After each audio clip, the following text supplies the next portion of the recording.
Um, I see Gina Emanuel. Welcome. Kay, I've got you up in the top of my list here. Greg, I've got you as well. I do not see Dr. Coleman as of yet. I do not see Marshall as of yet. I think there's tons of things that are universally applicable. I do see Emily Thaden, who has just joined. Do see Angie Hilbert. How are you? I see you've joined. Dr. Beth Shin, I see you have joined us.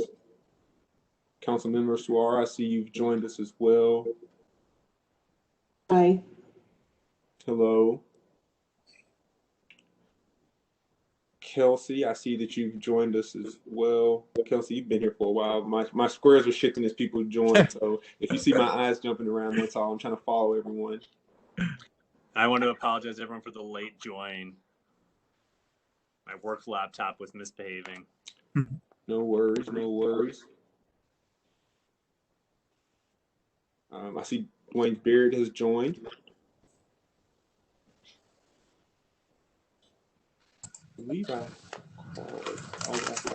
Hey, yeah, sorry. Don't see. Oh, let me swipe over. I see a few more. Jeremy Hyde, I see that you joined. Thank you for joining us, sir. I have. Glad to be here, Ed. Somebody just said something. I didn't. Who was that said they're here? See Mr. Dan Lane. How are you, sir?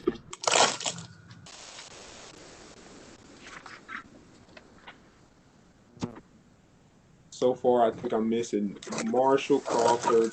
I'm missing Eddie Latimer. And I haven't seen Miss Lethea Mann.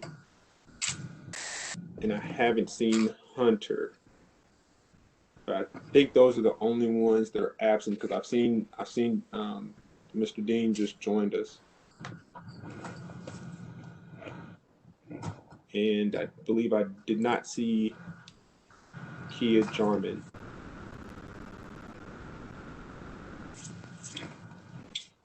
Okay. Well, we're past 5 o'clock, so I would believe we could get going. I believe I've taken account for all that have joined, and I will keep an eye on the many squares that are on my screen in case a new one pops up. John, are you gonna kick us off? Yes, I will kick everyone off. First of all, it's nice to see everyone again. Thank you for once again spending part of your Thursday evening with us. Wanted to start with a reminder that this task force meeting is being recorded and will be posted on the Metro website. It was advertised, it's posted 2 days in advance in keeping with typical open meetings guidelines. I want to encourage everyone on this meeting going forward and in all future meetings to speak and also to listen. Please be mindful, there are a lot of people on this call. We want to hear from everyone. We want to listen to everyone. It's very important going forward that if you, in the course of our deliberations, if you hear something that you disagree with, please do speak up. We will frequently consider silence to be agreement, consensus. So if we're discussing something and you disagree, please say so. Otherwise, we'll probably conclude that you have agreed. In general, if we start to move towards recommendations, we want to encourage everyone to try to operate by consensus. Consensus is powerful. When or if we can't reach consensus on decisions or recommendations, then we will take a vote and sort of follow the Robert's Rules of Order with which you all are familiar. I hope you heard that because my laptop is freezing on me now. Did everyone hear that? Fantastic. You're good, John. That's it for me. Over to you, Edward and Mick. Awesome. Well, thank you all for joining us again. I did get a roll call. I'm looking quickly. I might have missed someone. I think I saw Hunter Nelson join, but I believe I've gotten everyone that's on the call this evening. So thank you all for joining us. Just want to give overview of this evening's objectives. First and foremost, when you have any large undertaking like we do among us as a task force, it's important that we work to set a vision and a clear vision that we can all agree upon and move forward. And then as we again address a very large task in front of us to start our work, it's critical that we start our work. And I just want everyone to know, just for a sense of reality check, and also setting your minds right. When we end our call this evening, we'll be 20% complete, right? So think about that. And I want to echo what John said.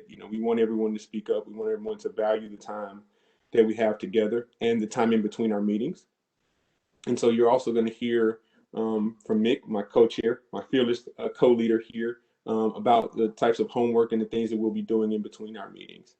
But to kick us off, I will share with you all just a working vision that we have. It is not set in stone. I don't want anyone to think that it is something that will not change or evolve as we move forward. But as I read through it, I want to make sure that all collectively feel that nothing is absent from it. Nothing is glaringly absent. And so, and maybe Dia or someone, there's a way we can put this in the chat so all are able to see it.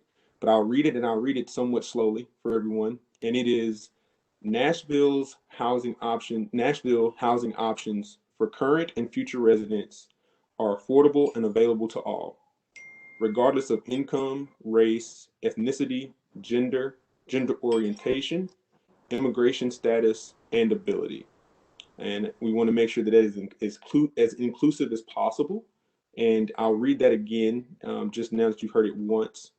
Nashville housing options for current and future residents are affordable and available to all, regardless of income, race, ethnicity, gender orientation, immigrant status, and ability. So as we all collectively think about that, if anyone would like to chime in and identify any areas where they may feel that is absent from some sort of level or some sort of capacities, please let us know. If not, we will again move forward this evening because we have a lot of work in front of us. But that is a working. I think I see a hand. Emily, is that? Yep, I see a couple hands. I saw Emily first. So I'll point and call on Emily. Thank you. Thanks, Ed. Yeah, I wanted to point out that I think what was meant here was gender, sexual orientation, and perhaps gender identity. But that being said, I also wanted to raise that if this is our working vision, I feel like that the vision is lacking the notion of equity, right?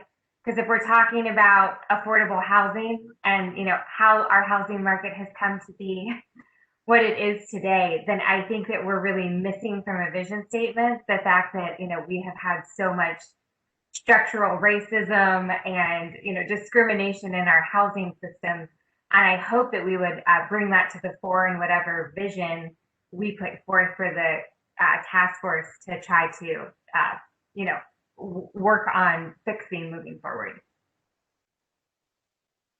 Noted and well said. Kelsey? I just wanted to add age to that statement of inclusivity. No, that's great. And John, I see your hand. I guess, thinking about the introduction of the statement, Nashville's housing options are or will be. And it seems like a big part of our challenge is we don't have enough housing stock. And so could we be successful if the options were everything you say they are, but there aren't enough options or there isn't enough housing? No, we hear you there, John. Berkeley, I see you using the hand function. I'll call on you now.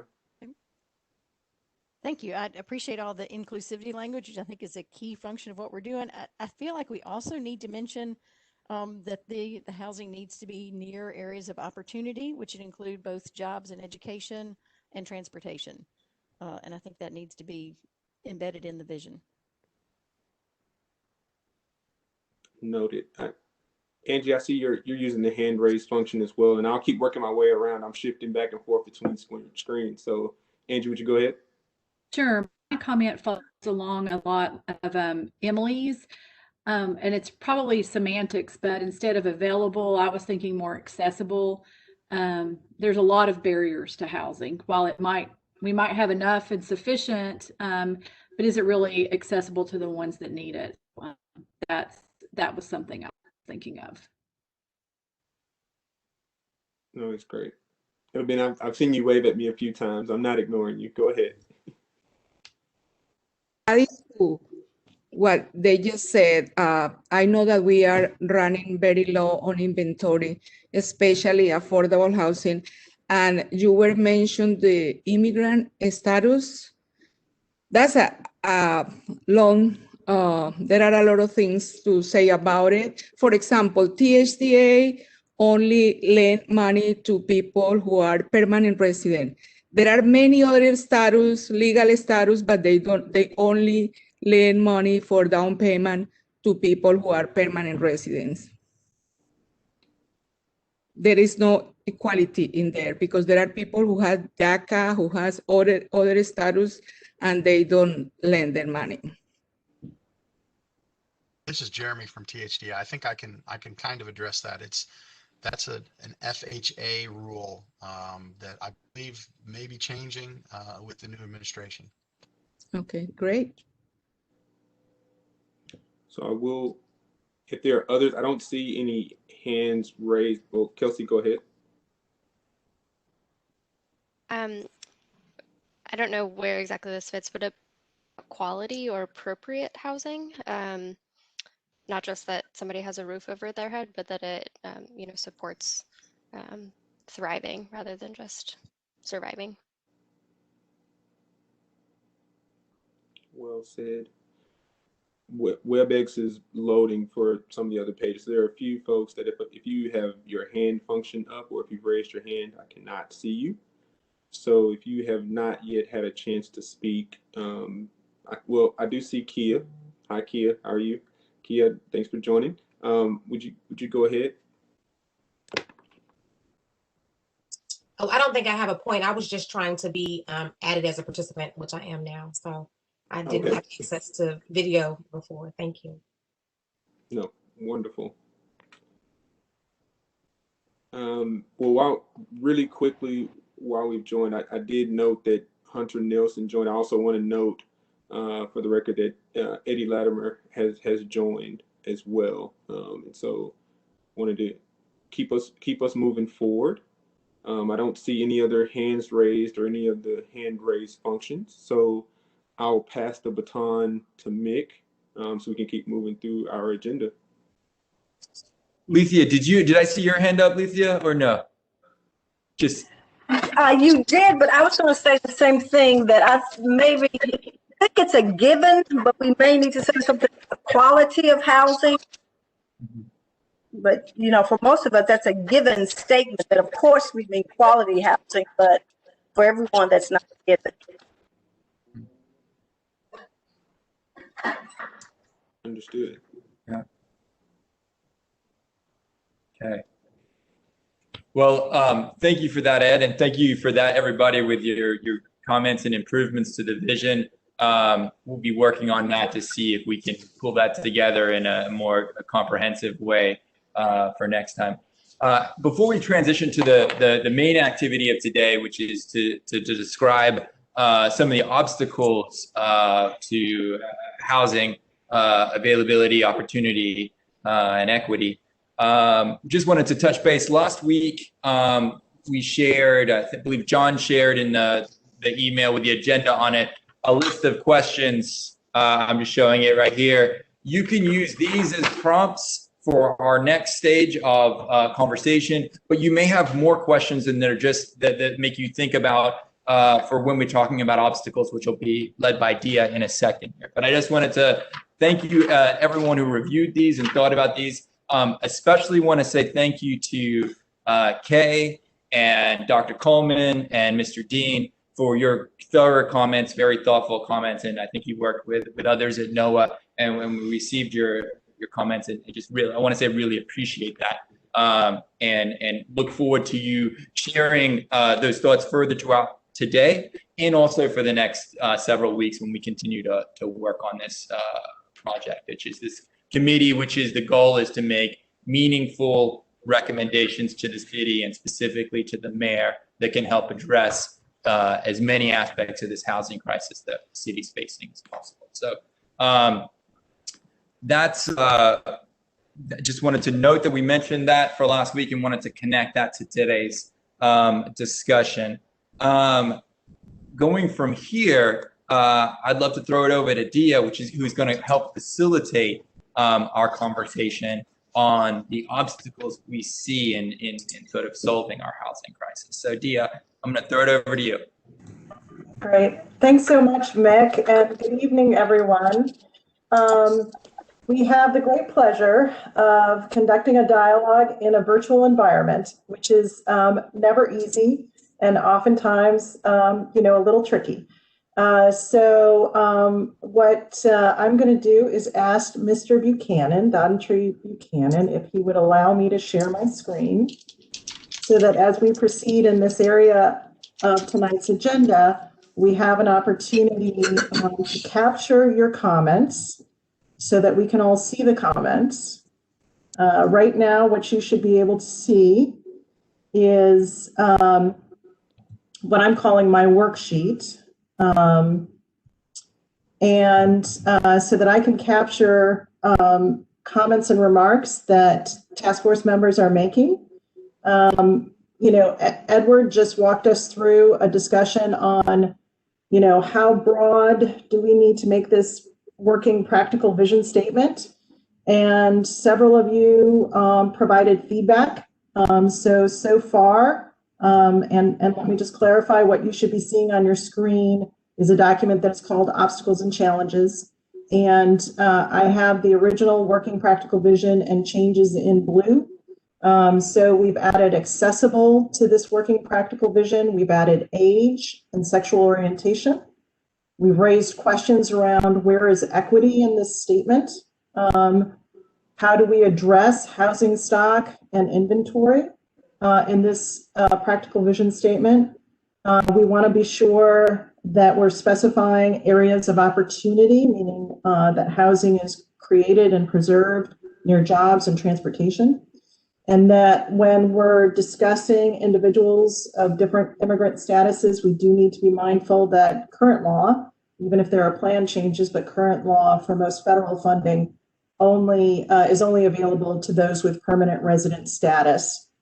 And then finally, there's interest in ensuring that this vision statement speak to quality housing, that individuals thrive, not just survive. So again, per Edward's comments, this is a working version of it. And as we move along with the work of the task force, we'll have an opportunity to refresh and revive this and give it a couple of turns as we go. But for today's purpose, it provides a foundation of our dialogue. And our first up, activity that we need to work through is really, what are the challenges and obstacles that must be addressed or removed, especially those in the next 3-year horizon in relation to creating affordable housing units in order to fulfill this working practical vision. So again, what we're looking at doing is identifying sort of the top challenges and obstacles as we see them in the near horizon, really in the next 3-year horizon. And so this is really the challenge of today's discussion is not, we don't need an exhaustive list of all the challenges and obstacles that need to be removed, but really what is present that stands in our way in the next 3 years that must be removed in order for Nashville to move forward with a robust, affordable housing plan and implementation of resources.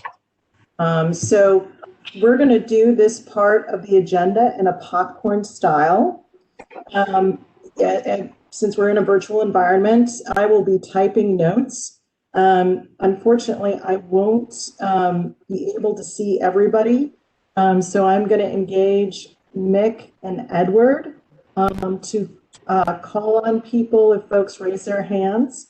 But if we're mindful of everyone, I think folks can also go ahead and unmute themselves and provide feedback. So an example, certainly, of an obstacle or challenge is, and this is an example I put here, is limited funding in the Barnes Fund. I have the categories from the critical questions. If we need to add a category, please specify that, and I'm delighted to add a category to this discussion, or more if we need more. So with that, I'm going to open the floor to your comments on, in the next 3-year horizon, what are the challenges and obstacles that must be addressed or removed in order to create affordable housing units that will allow Nashville to fulfill this working practical vision? And just really quick, just as a matter of hopefully good form, it is possible for you all, I believe some of you may be joined just from the phone, so it might not be possible for everyone. But if we did want to use the hand raise function, that will make it easier based on the amount of people that are on the screen. But I will also ask that if we're doing that, that certain folks remove or put their hand down if it does not need to be up. So just remain mindful of your function. So right now, Kia, I believe yours is still up from earlier. And Angie, I think you just took yours down, so thank you. First one that I saw pop up is Gina. So Gina, if you would go ahead, and then after Gina, I see Dr. Shin. Mine is on land use. I'd say re-examining single-family zoning and also zoning along many of our major corridors. A lot of the transit corridors that we have been talking about aren't really appropriately zoned to get a really good amount of affordable housing on them. Great comment. If you would, Dr. Shin, if you would go ahead. Thank you. This is under access, that we want to make sure that access to housing that's affordable to people with little or no income, including people that are currently homeless.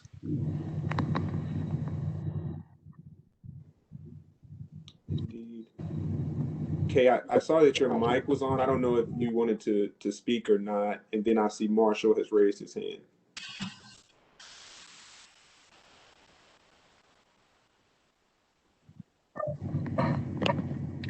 Good evening, everyone. Marshall. I would say this is under policy. Property tax abatement needs to be a prerequisite or some type of abatement around property taxes. With the increase in property taxes, it's causing some issues and some challenges there, both for existing homeowners and also for rental properties as well, both the multifamily and the single family rental properties is also. So, Kay, I see that you're unmuted again. If you wanted to speak and then go, go for it. Yeah. I don't know what category this should go under, or maybe another category, but it's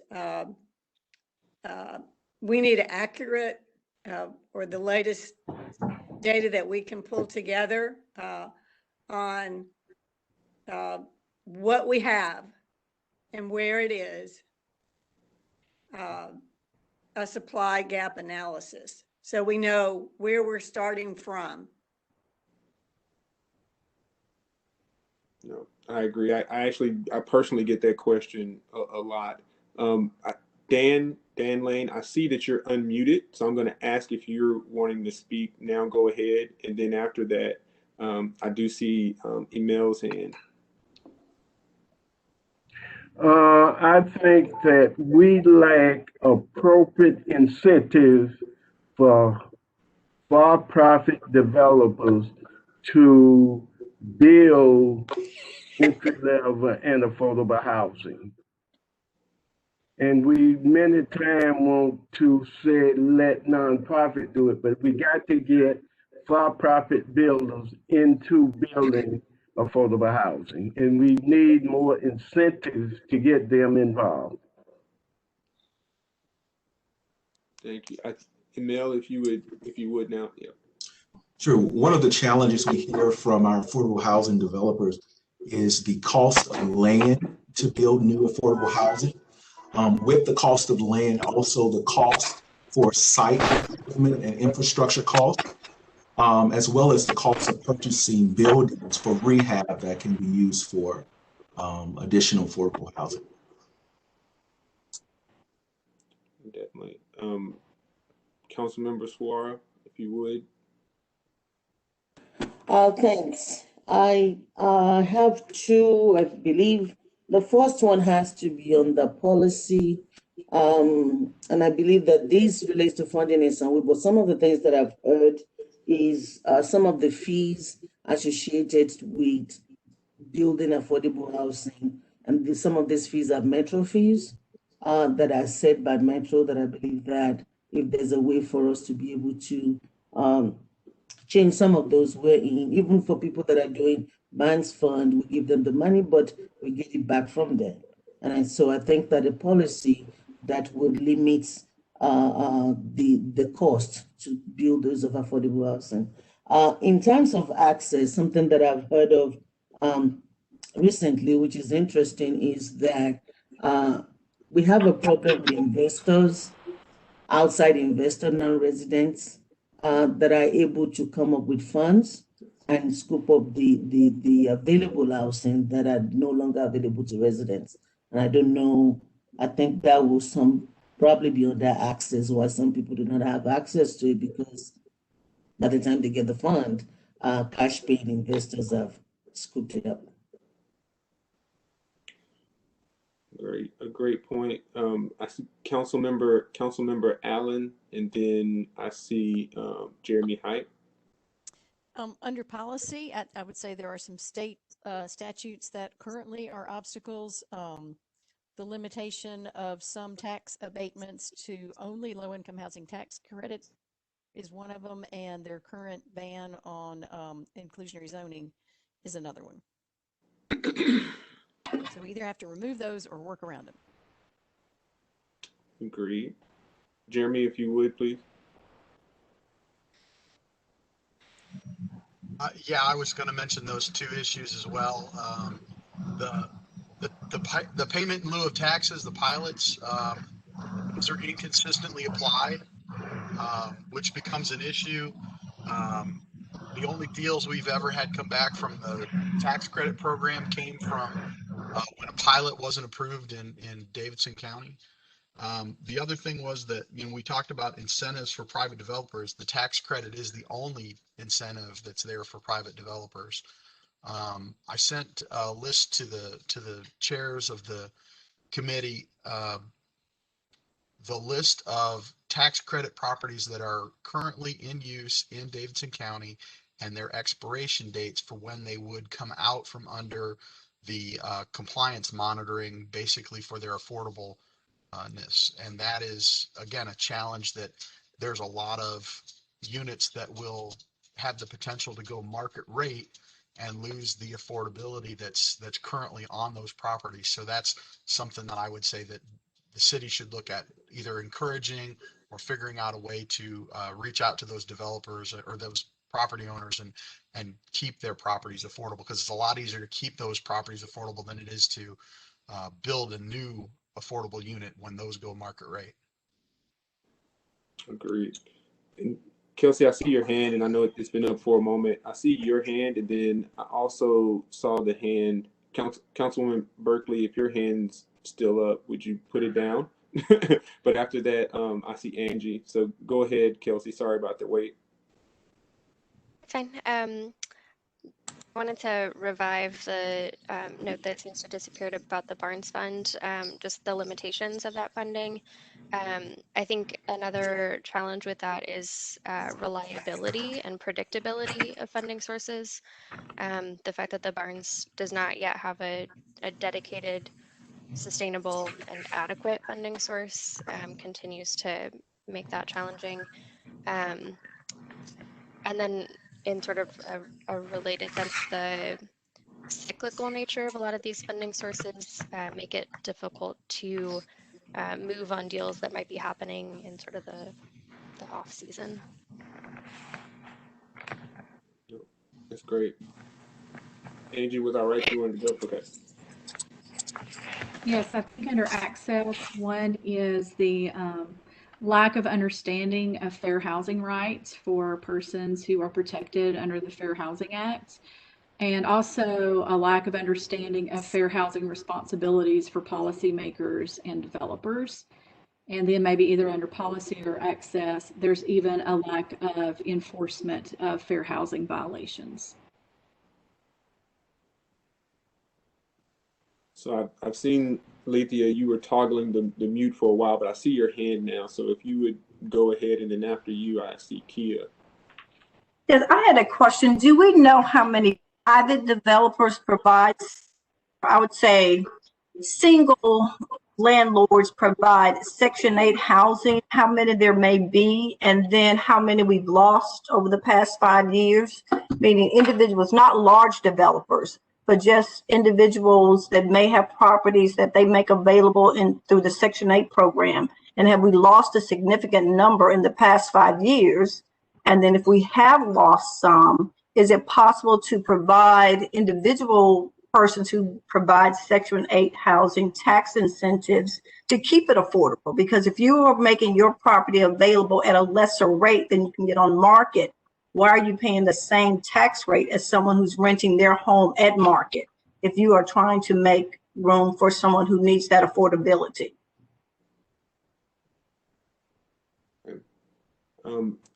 Mr. Latimer, I see you have had your hand up for a moment, and then after that, I see Councilmember Suarez. But Kia, would you go ahead?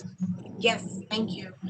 I think at a very basic level, one of the challenges is the community's misunderstanding of affordability, or what that is and what that isn't. So I believe that's a huge challenge. But to Lethea's point, it makes it very difficult then for individuals to provide affordable housing because they're unfamiliar with that. But the other piece that comes up a lot in my work, and it's going to address here in any of these subsections, is the comprehensive, or I would say community resilience that is necessary, the resilience process that's necessary to build an affordable living community. We talk about affordable housing very siloed. We talk about transportation very siloed. We talk about education very siloed. And it really is that people, in order to be successful as a community, we have to have a comprehensive, coordinated care process for our community. So that means taking into account not just, is it affordable? Do I have proper infrastructure? Are my sidewalks available? Can my children bike to school or walk to school? Do I have adequate food sources or resources? So we really need to think about it from that standpoint as well, is where are the additional resources and tools that help people not just affordably live, or not just have affordable housing, but have an affordable living process for themselves. No, most definitely. Eddie, would you go ahead, sir? Yeah, I'm going to comment on Mr. Lane's comment about the need to get for-profit guys more involved. I mean, really, we really need all hands on deck, and so they've really got to be involved. What I found out is that there's an education gap. But is that me?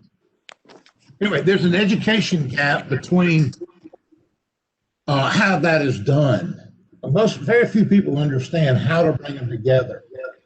And it's kind of like a puzzle piece that, so you can bring them together, but it depends upon the project, it depends upon the source of funding, and it depends upon sort of like the income of the people served as to how they fit together.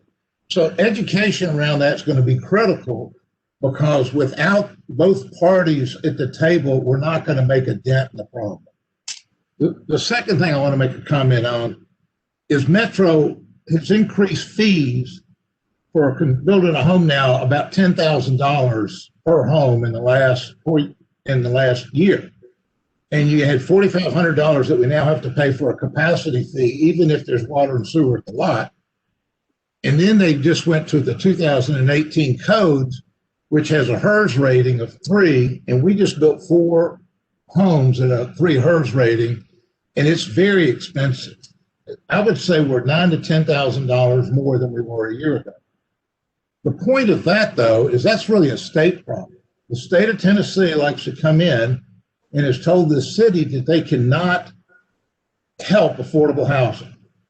So the average home in Nashville is somewhere between $400,000 and $700,000, according to that article written Monday. So if you add, $10,000 to a $400,000, $500,000 home, it's nothing.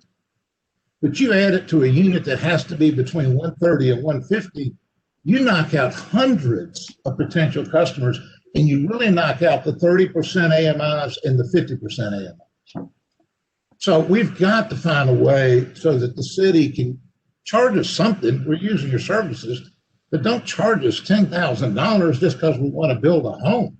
It's affordable, which is what they're doing now. Again, it's a state issue, but this committee would be remiss if we did not create some kind of format to go to the state and present an alternative plan.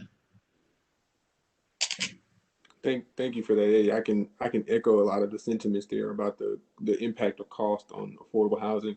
Councilwoman Suara, I see you, and then Kay, I see you're unmuted, so I'll go to you next. But I do see Kay, just so when you start talking, I see you twice, so there may be an echo. So you may need to mute or end one. Okay, thank you. Go ahead, Councilwoman. Thank you. I think one of the points that I wanted to make was what Kia said about people's attitude towards affordable housing. But I also wanted to make sure that we talk about the different options. Oftentimes when we talk about affordable housing, we're looking at rental properties. And so how do we make sure that we have various options, including single family homes as part of that conversation? The other thing that I think is also important is, and I don't know where this goes to probably access, is that affordability is tied to income. Affordability is tied to what people make and what they have. And so I think in all of this conversation, how do the wages and the income and the businesses fall into the conversation so that we're not looking at it in silo, but at least thinking about what that means. We know that the cost of living in Nashville has gone up, but people are still making the same wages they made 10 years ago. And I think that's a part of the conversation that we have to address as a city. Thank you. Okay, if you go ahead. Yes, I'd like to go back to Kia's point, more from a system perspective. And what do we need to create the capacity for us as a county, Nashvillians, to ensure moving forward that someone is focusing on this day in and day out, and that will pull these pieces together, analyze them, and line them up into a system and pay attention to it on a daily basis. And that gets down to a Department of Housing that's adequately staffed with the skills, experience, and knowledge to focus on this every day and pull these pieces together and all of us together. And that will then create the kind of ecosystem that we need in the city to really help us move forward. I see Gina Emanuel, and then I see Emily Thaden. So if you would go ahead, Gina, and then Emily after her. Yeah, Kay, you took the words out of my mouth. I completely agree with that statement. Same with Kelsey. The reliability of the Barnes Fund has definitely been an issue for us. And then also under land use, not taking advantage of the transit-oriented district possibility as an option.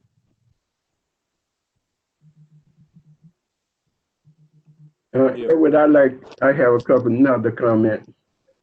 Absolutely. Right after, if if Emily would like to go ahead, and then Dan, I see you're unmute. So Dan, after Emily, would you go ahead? I just want to say loud and clear and definitely have it on the table. We need more resources, right? At the end of the day, this is about money to create more affordable housing. And yes, I think we need to think about things like how the Biden fund is working. But we just need more for the size of our problem. The other thing I wanted to highlight was going off of Gina's comment related to land use. I actually think we have a lot of exclusionary zoning policies that could be rectified. So I just want to make sure, one thing I'd love to see the city do is an exclusionary zoning audit to find all of those opportunities for how we can be promoting affordable housing and increasing supply. And then going off of Eddie's comment, I hear you, Eddie, and I actually think that we need to explore, and I don't know what is and is not permissible relating to state law, but an appropriate impact fee on commercial and residential development, where it's not about those who are creating affordable housing, but ensuring that those who are actually creating a need for more affordable housing are mitigating their impact. And so I think that is something that could be designed correctly. And then the last comment was, I also would really love if we could look into source of income legislation. So not allowing landlords to discriminate on source of income, which is a huge issue when we talk about access for people who have Section 8 vouchers. Sorry, and I have one more. I just wanted to piggyback off of the discussion from THDA, which is when we're talking about preservation. I know this question was formulated in terms of create affordable housing, and I don't know if we're going to touch on preservation later, but and I think preservation is such a huge piece. I totally agree. It's always going to be more affordable to keep what we have. But I also really do think that we need to think about preservation more broadly. So, I consider, and what we're doing with the Envisions is truly about preservation, because but for converting to RAD and creating more very low income housing, we wouldn't be losing that housing over time because we can't upkeep the public housing stock. And I think we also need to proactively think about preservation in terms of where is naturally occurring affordable housing, such as, hotels and motels that are being used to house the homeless. How do we get those and convert them into permanently supportive housing over time? So preservation very broadly and proactively. Yeah, thank you for that, Emma. We will dive deep into preservation as well. Dan, thank you for being patient, sir. Would you please go ahead? Okay, I think that what is needed is some type of a marketing program to deal with people thinking and understanding of what I call mixed income housing is about. Because for some people, affordable housing in their mind is public housing. And in a lot of people's minds, we have to deal with not in my backyard when we start talking about mixed income housing.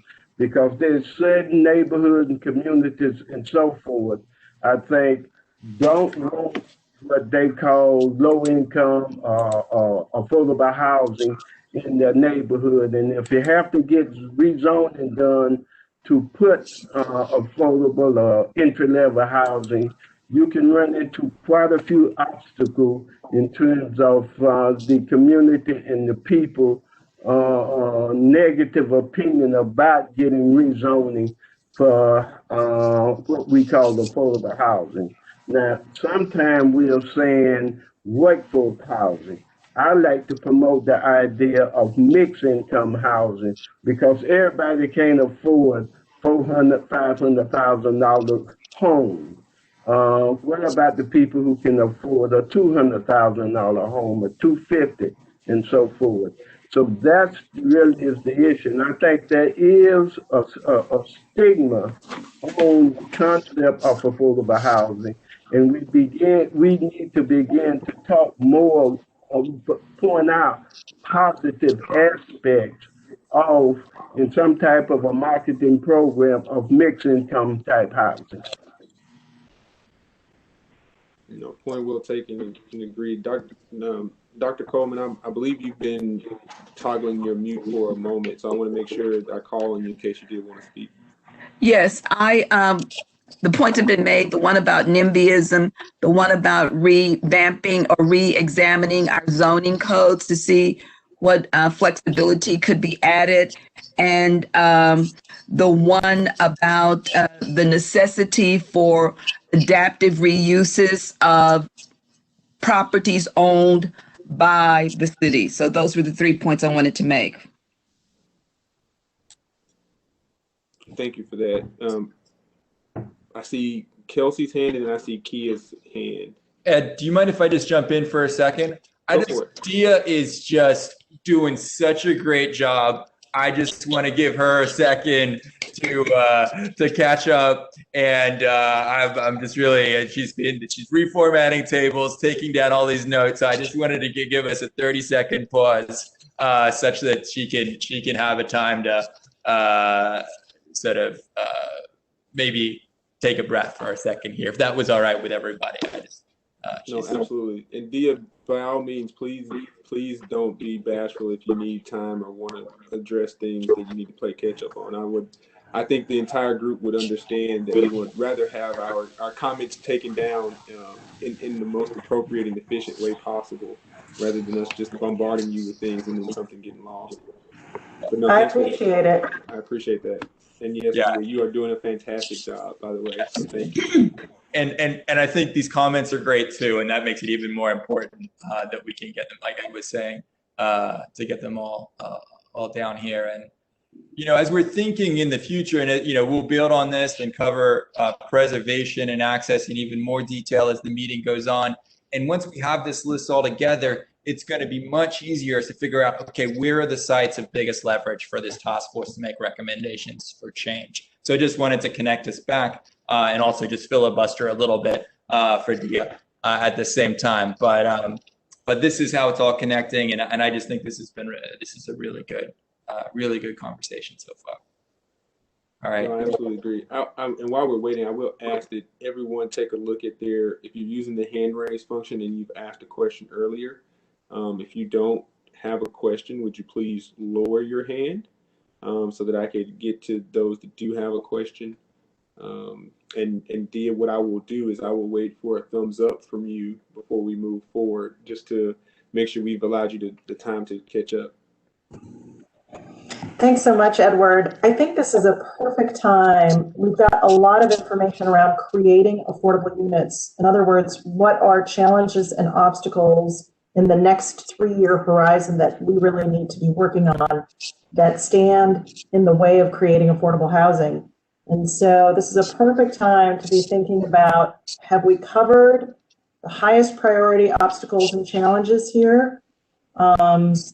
So I'm going to start to scroll very slowly so folks can see what is already on here. These are obstacles and challenges to creating affordable housing units. The next section, as Mick mentioned, is we will transition into a discussion on obstacles and challenges in terms of preserving affordable housing units. The only thing I wanted to add, Dee, I appreciate the communication section. I appreciate Mr. Lane bringing that up. But one of the things, we put a lot of onus on people who need affordable housing to know what affordable housing is. We don't put a lot on people who have to live among them. And so there's a cultural gap very often in these mixed income communities where we really need to have a comprehensive communication plan as a community about being neighborly and what it means to live alongside each other in a way that is supposed to be the Nashville way. We can be, pretty ugly in that way. So I want to put it on the table. The other part that I would say is we seem to not have a comprehensive place in which you can find all the information. Now, granted, I know that many of you will say, well, my organization does that, but that's the challenge, because when people come to me and say, where do I find information? We send them one place and they go 50 other places. And if you are suffering with mental illness, homelessness, or any other impediment to the world, the way that the world looks at you, it becomes very challenging to keep doing that over and over and over again. So I would say that's also really important as well. No, that's great. And while we're looking, Kelsey, I saw your hand up for a while. If you'd like to go ahead, and then Eddie and Marshall. Yeah, on land use, just wanted to bring up our relatively outdated parking requirements. Parking is really expensive to build, and I would much rather put that money into an actual apartment for somebody than somewhere to store a car. So revising those. I know there's some legislation passed last year, but it in practical terms has been relatively narrowly applied. So broadening that would be great. Katie, did you have a comment, sir?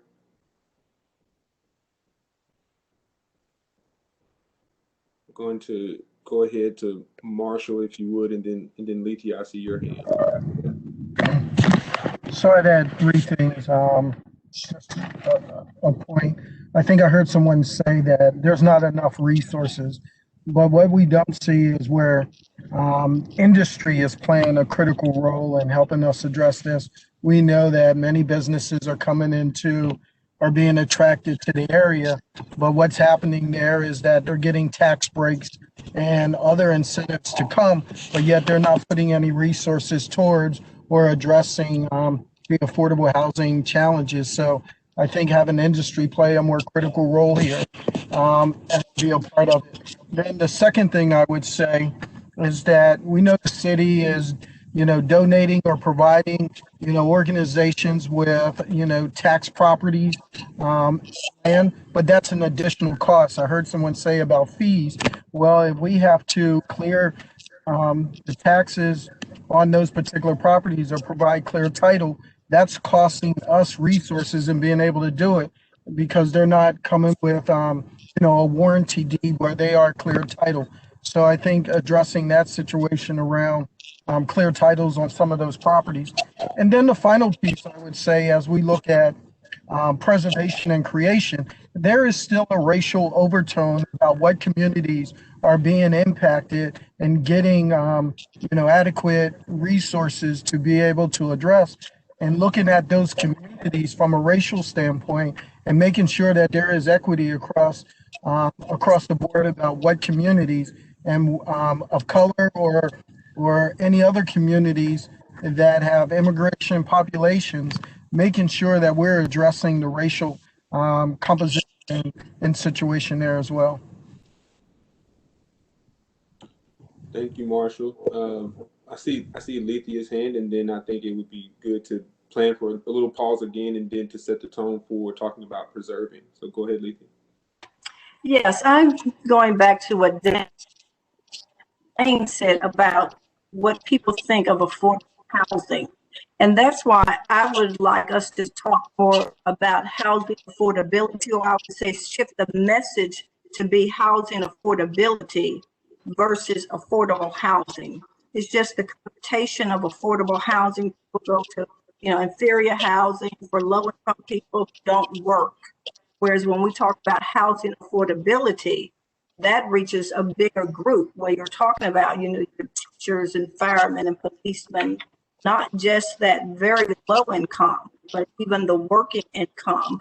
And so I just think the connotation of affordable housing has more negatives to it versus talking about housing affordability. Agreed. Well, Dia, I'd again like to give you opportunity to, whether if you want to set the table or to make any adjustments before we start. Mick, I'm going to reach out to you again. I know we've been playing facilitator for a bit and tag teaming, getting everyone's comments, but also to provide you a moment if you have anything you'd like to add, whether it be to the creation and or to kick us off on the preserving side of the conversation. I think we've got so many great things already on the creation side. I think we're going to have a chance to circle back and maybe start highlighting. I wouldn't add anything to this list right now that I can think of So, but preserving, I feel like I think I see Councilmember Allen's hand up, and if you're ready, I'd love to invite Councilmember Allen to make some suggestions. I'll start with one, and I guess maybe this goes under access, but I'm not sure. The PBR, Public Project-Based Rental Assistance Program, has several or a number of large multifamily units that, in theory, can be perpetually subsidized from federal money, and it's a great program. And if we lose it, we lose 200 units at once, never to be gotten back again. And so it concerns me that we don't have any reliable plan in place, other than we've done a great job of inventorying where they are, and that's great. But I think we need some kind of plan for if we know that someone is getting ready to convert to luxury condos, that there's some option to persuade them to instead work with the city to keep that preserved as affordably priced. PBRA.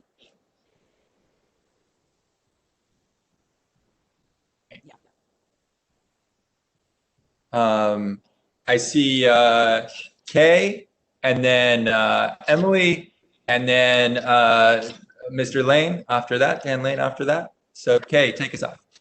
Yeah, 2 points I wanted to make is one gets down to strategy in terms of aligning resources with the type and the population you're trying to serve. Because instead of just having a general approach, well, somebody will do this, somebody will do this, somebody will do this. We know, most of us know that the lower the income, when it gets into disabilities and coming off homelessness, it's very challenging to provide housing for that population. But we need to identify the best sources that will work for those populations, and then what sources of funding or revenues would work for the other population. And the other point that I think could serve Nashville well is to look to the east to cities like Charlotte, to Marshall's point, and they have actually, their businesses have come together and established what some of us might say are social impact funds, where they put money in, and then those monies can be used and directed to help preserve and stay on top of. Somebody watches it and monitors it. And in this case, we would have somebody within our government that would do that. But then you can be proactive and going after and providing possible incentives or conversations to try to keep the property affordable. So you're proactive as opposed to reactive. And these kinds of flexible monies give you the opportunity to do that, and your business community can get behind and help with that. Great. Thank you, Kay. Emily? Yeah, so I just wanted to piggyback off of the comments before around we need adequate notification, right? So I would say beyond PBRA. So if we've put kind of any form of public subsidy into housing that exists out there, it might be a good practice that we start putting in place a preemptive purchase option on the right of the government or cities. And then also requires a 12-month or 18-month notification before sale, so that it can first come to us. So so I think that that's kind of step one, is getting the information, and then you have to figure out how to put together the deal. And Kay, you brought up Charlotte, but two that stand out to me is the New York City Acquisition Fund, and then there's the Chicago Preservation Compact or Fund. And those are two funds that have been really successful in the preservation space because they're nimble, and they've figured out a way to design them in such a way that you can actually compete with private investors who are coming up and trying to buy either naturally occurring affordable housing or affordable housing that's set to expire and revert to market rate. Mr. Lane? Yes, in terms of preserving, Kay, you may be able to help me or someone from MDHA, but they used to have a program where they provided funds, say $15,000, $20,000 to help you deal with deferred maintenance and so forth. And when I think about, we have a lot of duplexes, triplexes, fourplexes around, that if you can come in, upgrade the electrical, plumbing, HVAC system, and extend the life of these, then these many times can be leased out at more affordable rates than the new tall and skinny that are being built. I guess, does MDHA still have that type program, or should we look at creating a fund for that type program for people who own those properties that may not want to sell them, but maybe upgrade them and give it an additional life? Emil, do you want to respond to that? Do you have a comment on that? Yeah, I do.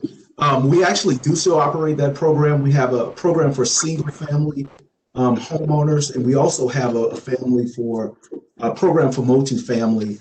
We get a lot of participation from some of our nonprofit housing developers. The challenge is with the restrictions that come with our federal funding, there's a challenge with incentivizing some of our private landowners to accept those funds to rehab their homes and maintain affordability for a specific period of time.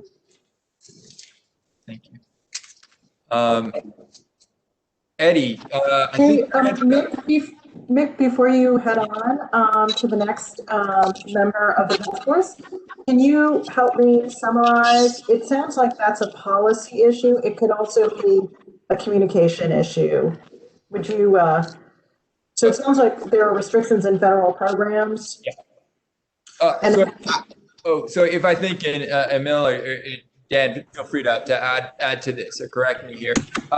There has been programs. There are programs that help private landlords maintain or upgrade their more affordable residences, but it's hard for private sector folks to utilize them because they come with a lot of headaches and a lot of baggage that are required from Washington, D.C. It takes sort of expertise and long time frames to implement. So it's generally the nonprofits that do this every day and used to having restrictions that operate within that framework. And so we have a tool available. It's just not as useful as it could be. Is my understanding. Emil, is that? Yeah, I wouldn't want to limit it to just restrictions on federal programs. I would say other incentives to encourage for-profit developers, more participation in the program from for-profit or developers or private landowners. Currently, the program is active. We get participation from nonprofit developers, and the single-family program is working very well, but we'd like to have more participation from other landowners and some for-profit developers. And I'll chime in there. Not that this needs to be a note to you, but I think it's important for conversation. Those, you program, but those programs are only for current landowners. So prospective buyers are not able to have the conversation with the state at that level of being able to basically enroll in that program and pursue financing from other institutions or parties. They need to be a current owner. And so a lot of times what happens is you have a current landowner that has no interest, and there's a prospective landowner that would have interest, but they're not able to really utilize the program because they are not considered the owner. And financing is the challenge, right? To secure the property, then to go back and work into those programs after you the property in the state.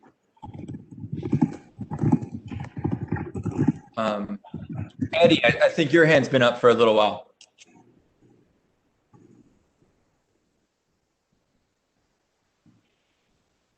Only if my fat finger hit the button, but otherwise it's not up.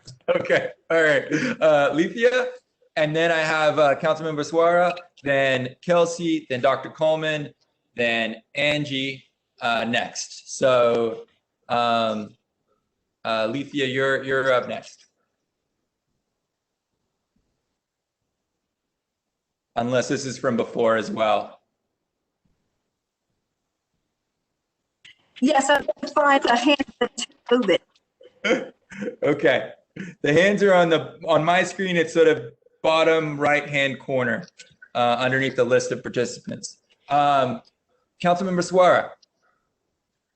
Thanks. I think one thing that I thought about, and I don't know if it's been mentioned somewhere, is the number of years that we give for some of these incentives. And I don't know if there's a way for us to be able to increase them. So what usually happens is if you're given a 10-year incentives and after 10 years is over and the developer had the option to now make it for profit, then that changes the asset from being affordable. And so we need to look into ways to extend those or to have a continuation with the next buyer of the property. So I would say policy into the number of years for incentives that we're given will be another way to preserve affordable housing, to look into extending the number of years. Mm-hmm. Great. Thank you. Kelsey. I just wanted to highlight another potentially vulnerable community in terms of land use, mobile home communities that might be targets of redevelopment interests. And not to call out Greg, but I know the planning department had that on their radar on the latest Dickerson Pike study. Mm-hmm.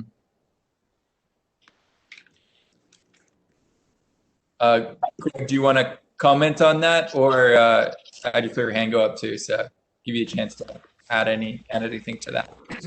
No, just to add in, I think that's something we can take a look at more broadly is kind of renter notification, especially in vulnerable communities or currently affordable housing. I mean, I think letting them know if there's interest in rezoning can change the dynamic of the conversation around that. I think we wound up with a better conversation after that happened in I think River Chase in South Dickerson Pike recently. So I'd agree with that. Dr. Coleman. There were 2 points I wanted to make, and I think it would be with regard to land use and policy. The absence of any kind of a comprehensive plan that emphasizes equitable development. And the second point, we've talked a lot about preservation, but several years ago, working with NOAA, we found out that there was a critical need for individual property owners, homeowners, many of whom were elderly, who could not afford and didn't have the wherewithal to do the maintenance and upkeep. So this is at the other end of the spectrum as opposed to landlords or large-scale multifamily owners. This is a really critical and vulnerable population, because that helps to, if they're able to stay, it helps to preserve the character of neighborhoods and the like. Thank you. Then I think we'll go Angie and then Gina, and I'll also welcome people, if that's okay with you, Dia, to also talk about accessibility. I know that we're touching on that throughout this conversation, but that was our third, access to housing was our third section. We're getting closer to our wrap-up time, so I want to open the floor to both continuing talking about preservation, but also talking about housing access, which we may have already covered in a lot of detail so far, but if that comes up, please feel free to weigh in. So with that said, Angie. Okay, thanks, Nick. One with preservation of existing physical units, I think there's a great space for us to have a good collaboration with the department on 2 levels. One is when developers go into hot areas and are calling the codes department because of certain structures, we need to make sure that is brought to the attention of people that can help. On the flip side of that is maybe encourage more landlords to take Section 8 vouchers. When you do that, you have to meet certain inspection requirements. And if you can be a landlord doesn't maintain your property yet get above market rate rent, then why would you be incentivized to take a voucher? So if we could have codes look at both of those and how those affect preserving our units and being able to use vouchers.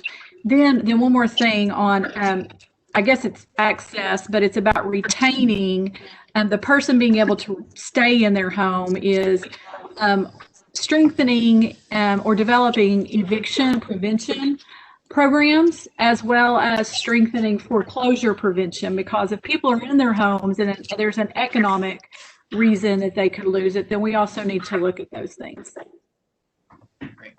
So I think on these last comments, I was just struggling a little bit with what is the problem, because the way that we've been talking about them was more in terms of solutions.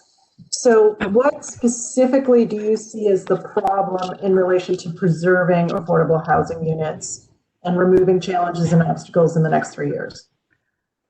So the problem is displacement of homeowners because they can't afford to make those upgrades, and the use of developers have been using codes as that almost tool for displacement to put that pressure. The other is not, and it sounds almost like I'm making two very different arguments here, but also not enough code enforcement to where landlords could feel incentivized to take Section 8 vouchers.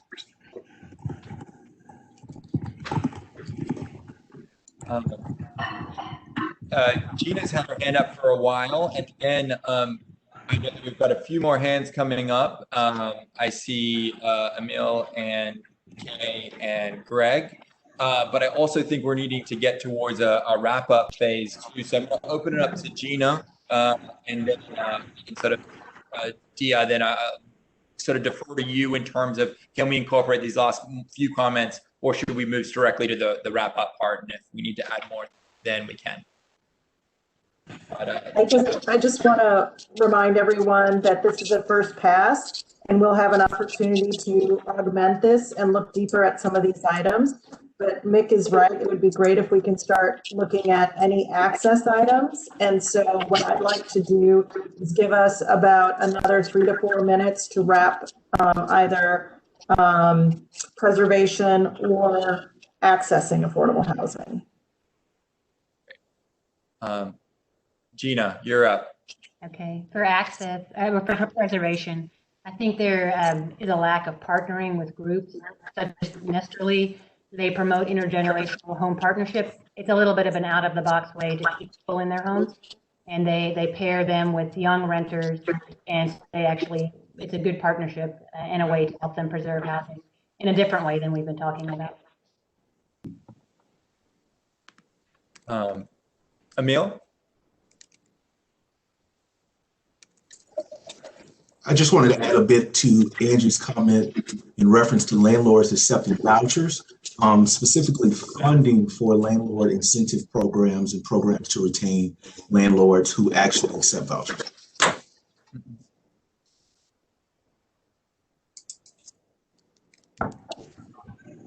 That's something we need to, sorry, I missed that. Is that something we need to add in terms of more programs in that regard? Yes, I was thinking more in terms of dedicated funding for landlord incentive programs. So the problem is no dedicated funding. That's the problem? Okay. All right, Kay. Yeah, I'll just be quick, but this is on a lot of people's minds with the environment we're in, with concerns about tsunamis of evictions and what we've been dealing with for the last few months. So there are programs in different parts of the country have names related to eviction prevention, and they are partnerships between the courts, service agencies, and sources of funds to pay back rent, particularly and the pandemic has hit our lowest wage workers the worst, and they're the ones that have the least resources to cushion themselves through these sorts of things. So proactive, some good models different parts of the country. Denver comes to mind. Also, I think it's Minneapolis, where they have these partnerships in place, and it brings the pieces of the puzzle together to help the family stay in housing and not lose it. Because once an eviction's on your record, it stays there forever. And so then it becomes a barrier to that family or individual being able to get housing in the future. So it's trying to preserve housing for the people that are there but have fallen into risk. So it sounds like there's really like no eviction prevention planning or funding. Well, currently there's some planning going on right now, but they're just building. They're in the early stages of building the airplane. That's the best way I know to put it. Okay. Judge Bell is leading that in United Way.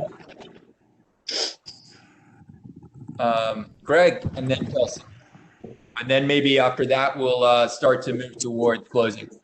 Yep, let's do that. I had a couple real quick. One, just tagging on to what Angie said about the need for inspection requirements. I think part of the issue that it's addressing is kind of preventing displacement, but I think it's also good just for the healthiness of the housing itself and the ability for people to thrive there.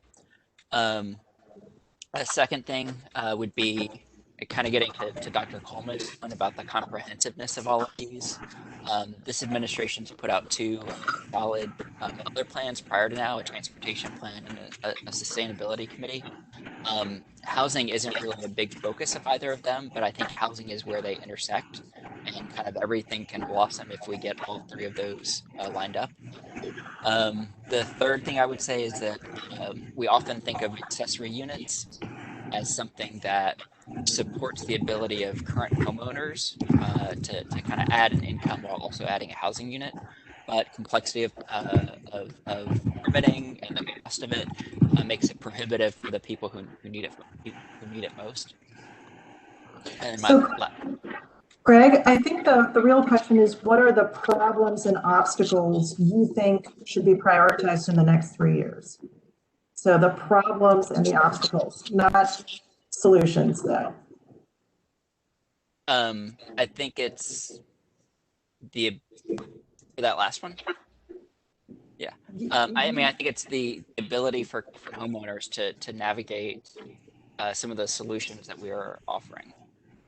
I don't know. Maybe I can save that for later. That doesn't need to go. Chelsea, we're going to finish up with you and then we'll start our wrap up. I have a couple of notes on access.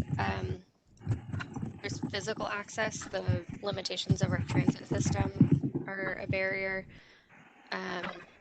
Restrictive leasing criteria, things like Kay mentioned, having an eviction record, a criminal record, checking credit scores, those kinds of criteria.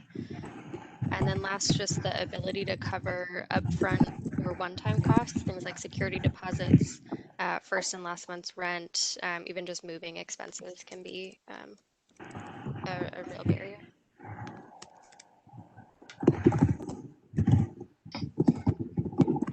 Awesome, thank you. Dia, how do we want to proceed from here? So I think we've got a lot here, and as a first pass, I think we have quite a number of items under creating affordable housing units. Remember, we wanted to identify obstacles and challenges and problems that we should be addressing in the next 3 years. So I think, given our dwindling time here, Mick and Edward, if we can quickly identify what are perhaps the top 3 to 6 items under creating affordable housing that should absolutely be named, we will continue this work in our next meetings. So I really want to encourage task force members to understand that we are not trying to arbitrarily limit the discussion, but we just need a few priorities that jump out right now in the next few minutes as we try to land this plane on time.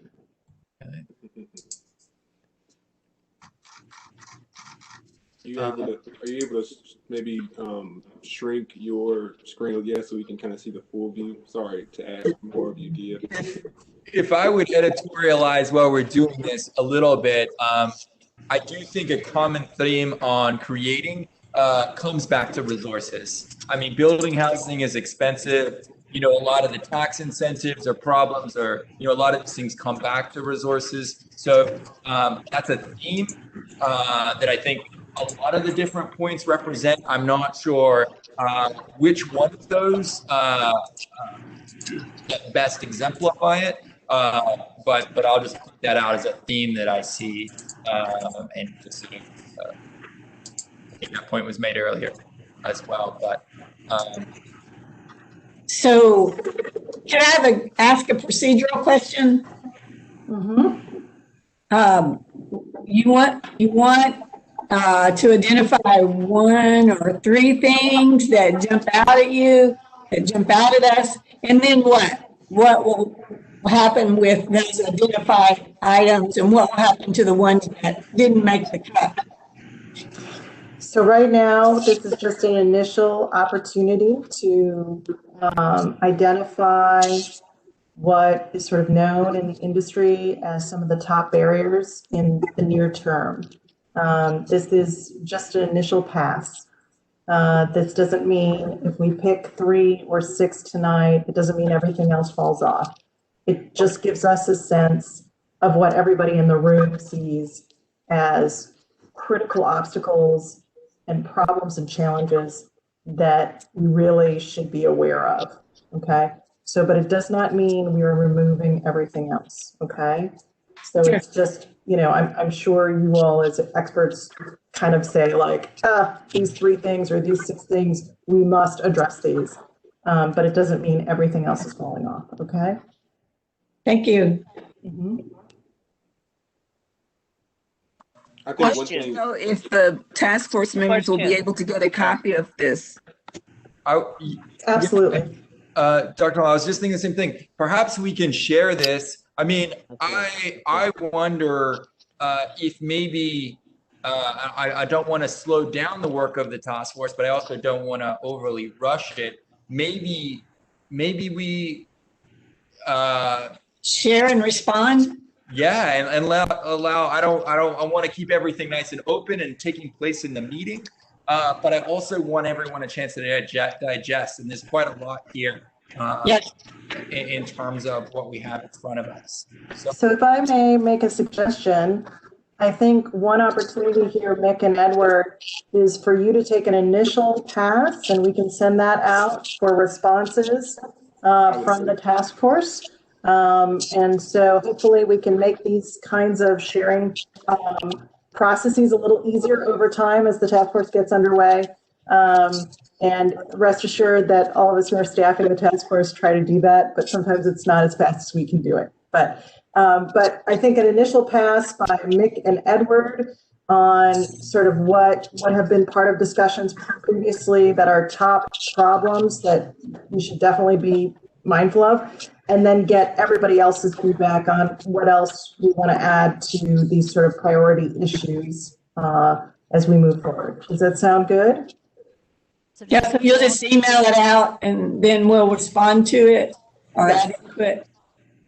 Yeah, I think if this wasn't a virtual meeting, we could be in a room and have dots and go around and do that. And I guess we're all still learning a little bit on how to process what is probably 1,000 words on a tiny little screen. It's hard to do in real time and virtually. So we really appreciate all of this feedback, and we'll share it and try and figure out a great way to systematize this information and share it with everyone and start the whittling process too. Yeah, I would. So will it help if we ask us to respond with our top 3? And I don't know, there's so many points there. I hope it doesn't create 10 different top 3s. And then maybe Dia or somebody work on tabulating and collating and see if there's a common trend among everyone. Certainly, we can definitely see what the overlap is among members in the feedback. We will absolutely do that, council members. That's a great suggestion. Yeah, I was gonna say I think really it's kind of a two-step process. I think first, because everything is there, is to categorize. I think we of course have columns and have groupings, but I think some of these things are definitely related, and then prioritization is the next step. I personally like the idea of sharing this with the group. Again, I think we all should be building some form of a file. I think one of the goals is to get us all collectively building and working off of the same information. This is a great first step with that, with us as a team creating this. I didn't exercise some of the liberties I probably should have because there were plenty of things that I wanted to jump in and say, but I think we were doing such a great job as a whole. A lot of things that I was thinking of were getting covered. And so I think sharing this in black and white in text will allow everyone to digest it and respond, because I know a lot of people operate better in that fashion and format as well. Yeah. And also something that we've talked about internal in terms of processing, there has been this idea of perhaps we'll split into committees, and maybe this will be good material for some committee work as our work progresses, because it is hard to have all 25 or so of us participating in one conversation. And there may be an opportunity to split these out and have people discuss these in smaller groups too during our meeting time. So that'll something we'll consider too, as we process this. Thank you. Good deal. So for next week's meeting, we are planning that we will meet as a committee of the whole. So the whole task force will meet together. And so we hope to have a cut of this information for next week's meeting. And then we will discuss a potential committee process at that time. Nick and Edward, do you want to, any other last items? No, again, I'll close as I opened. I thank everyone for joining us again. The turnout shows the importance to each of us here today, and I hope that continues. I believe that it will. And again, we're 20% done. I think that hopefully that energized everyone. I didn't have a problem having to try to extract or pull things from people. Everyone was eager to get involved. I'm gracious for that, and I'm sure our citizens are as well. And again, we're 20% complete, and so we'll pick up next week, and hopefully that same level of energy and engagement will be there. And I totally agree with everything that Ed's saying, and also just letting you know that there is some work going on the Metro side on bringing data to bear on these problems, and that may actually be a really helpful whittling tool as we go on. We're not going to ever get all the data we want, but I know that that's a process that's underway or being thought about right now. So that may help, and that may be something we discuss as well next week as well. So thank you everyone for your time and your thought and your energy today. Thank y'all. Thank you. Thank you. Thank you very much. Thank you.